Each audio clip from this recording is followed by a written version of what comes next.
Hello అండి. Welcome to హవీషా వంటలు. Simple and ఈజీగా ఆమ్లెట్ ఎలా తయారు చేయాలో చూద్దాం. ఒక్కసారి ఈ విధంగా చేయండి. చాలా టేస్టీగా వస్తుంది. ఇంకెందుకు లేట్?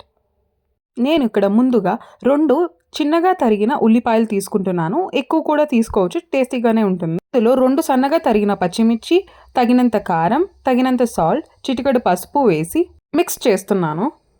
మిక్స్ చేస్తే ఎగ్స్‌లో లంప్స్ లేకుండా ఉంటాయి.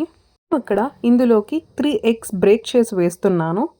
ఫ్రిడ్జ్‌లో ఉన్న ఎగ్స్ అయితే పక్కన పెట్టి ఒక 20 మినిట్స్ తర్వాత వేయండి. ఇంకా వేస్తే ఆమ్లెట్ అంతగా పొంగదు. ఈ ఎగ్స్ వేసిన తరువాత విస్కర్‌తో బాగా విస్క్ చేయండి.